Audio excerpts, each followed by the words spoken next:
let's just say that you wake up in the morning and you do the same things and you see the same people and you go to the same places and you drink coffee out of your same mug and you drive to work the same way and you see the same people that push the same emotional buttons.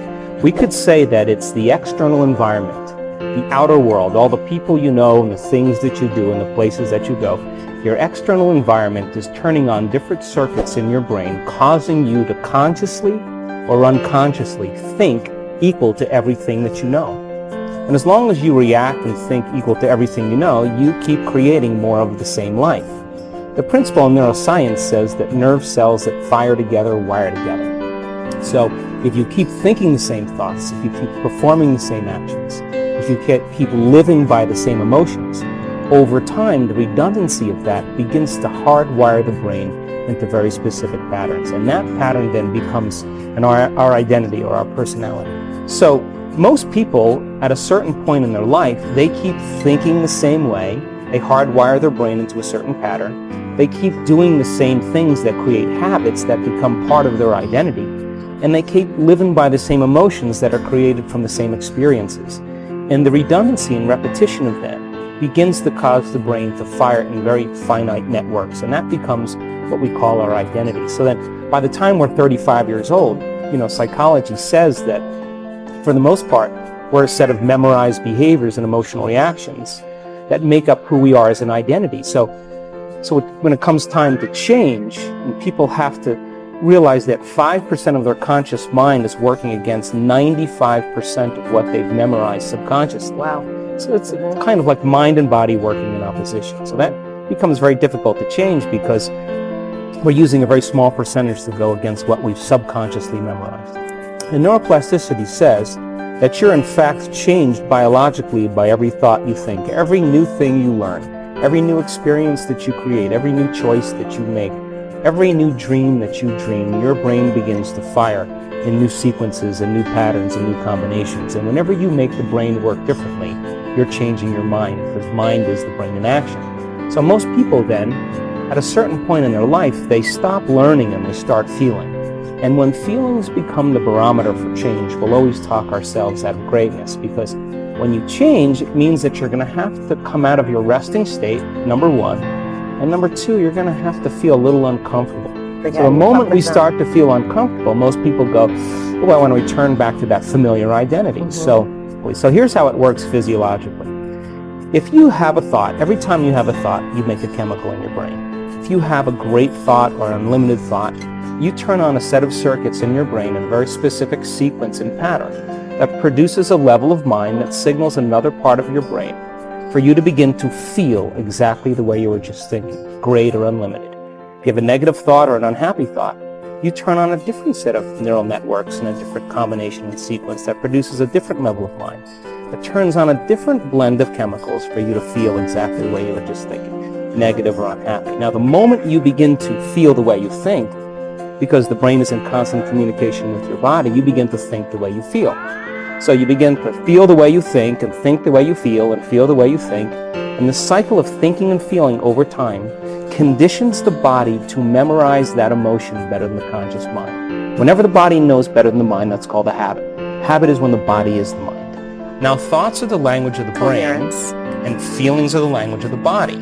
So when you begin to think and feel in a certain cycle, you create a state of being. Now, as I said, 95% of who we are by the time we're 35 years old is a set of memorized behaviors in which it's subconsciously running behind the scenes of our awareness. Here's a great example. You can't consciously remember a phone number. Well, you have to be over 35 for this.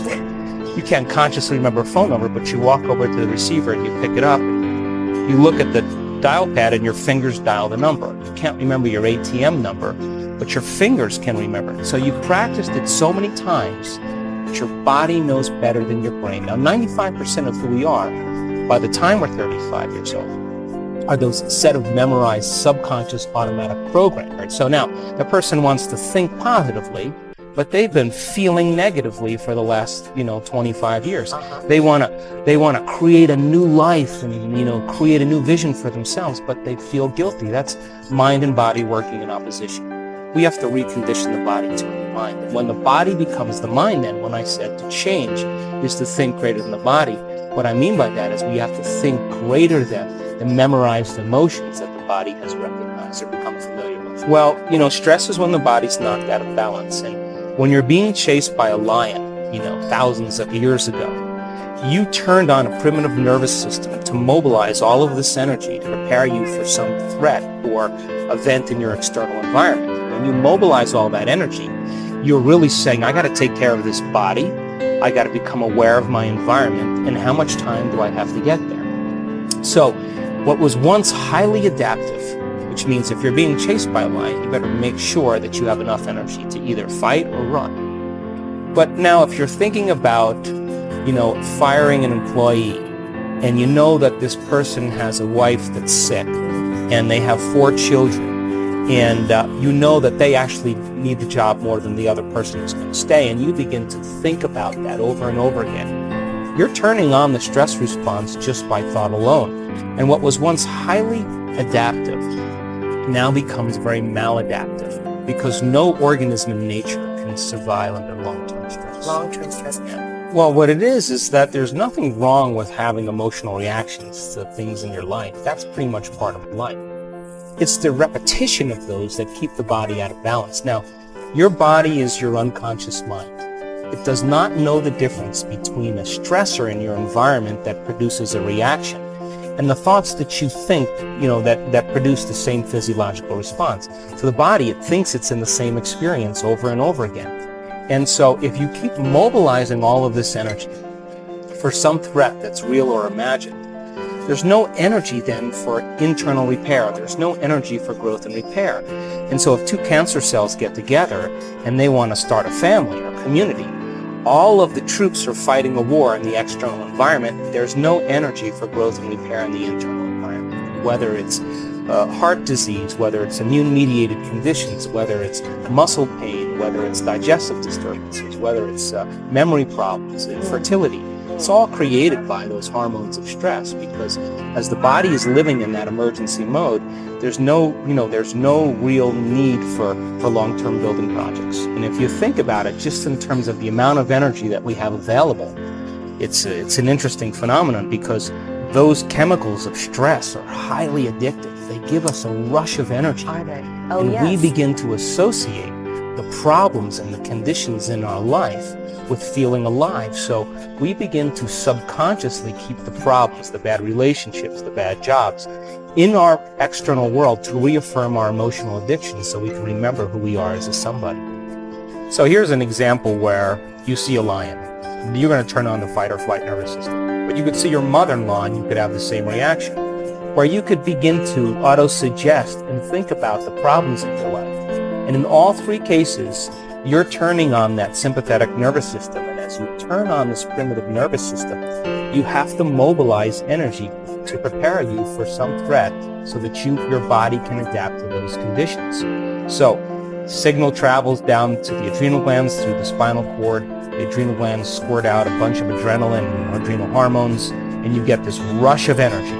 You become super aware for a few moments, your pupils dilate, your salivary juices begin to shut down. As a result, your heart rate and your respiratory rate begin to increase, because you're either going to fight or you're going to run, and blood is sent to your extremities, and that's called the fight or flight response. Now, the difficulty with this is that in the long term, there's no energy for you to do anything else. Let's say, as an example, that you have been caught in this cycle of thinking and feeling and thinking like a victim or suffering, because you had an experience 20 years ago. And after that experience, you have an event in your life that produces an emotional reaction.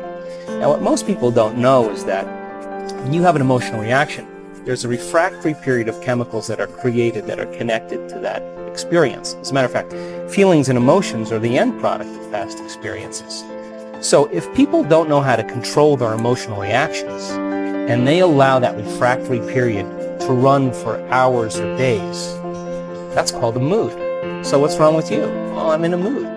Well, why are you in a mood? Well, this thing happened to me 5 days ago, and I'm memorizing my emotional reaction. Now, if you keep that same refractory period going for weeks or months, that's called a temperament. So you say, why is he so angry? You say, why are you so angry? You say, well, this thing happened to me 11 months ago. Same refractory period that's going on and on. Now, if we keep it going for years on end, that's called a personality trait. So by very definition, our personality is completely connected to our past. And if we live by the same emotions every single day, and those emotions are driving our thoughts, we're literally thinking in the past. And every time we recall that event from the past, we produce the same chemistry in the brain and the body as if the event was happening. Now, if you keep circulating the same chemicals, you're going to condition your body to memorize that emotion that is in your conscious mind. Now, let's suppose the person has a moment of illumination and they say, oh my gosh, today I'm not going to complain, I'm not going to make excuses, I'm not going to feel sorry for myself, I'm not going to live by this emotional state. They're going to have to break that chemical continuity that's become so familiar to them. They're going to stop firing the same thoughts in their brain that are hardwired, and they're going to stop sending the same emotional chemicals to their body that they've memorized. The moment you interrupt that chemical continuity, the body, which has become the mind, begins to send signals back to the brain. So you started out with really good intentions, and all of a sudden 2 hours go by, and all of a sudden, you know, the cells of the body get together and say, hey, we've modified our receptor sites to receive more chemicals of guilt. And all of a sudden you're going to stop after 20 years of this? So the body sends a signal back up the central nervous system. I call that the fast track. At the same time, chemical levels, those peptides that we produce that are feelings, begin to drop because you're no longer feeling suffering. And all of a sudden, the thermostat in the brain, called the hypothalamus, notices that circulating levels of suffering is going down. So it sends a signal back to the thinking brain that's called the slow track. And the next thing you know, you start to hear these sub-vocalizations in your head. That chatter, you know, that awfulizing. You start saying like, you know, maybe you should start tomorrow. Ooh, this doesn't feel right. We can't have this. And so the body, when I say to change is be greater than the body, I literally mean that you have to overcome the chatter and the voices in your head, because the moment you respond to that voice as if it's true, consciousness immerses itself back into the program. And we return back to the same personality, thinking the same thoughts, performing the same actions, living by the same emotions, and really expecting something different to happen in our life.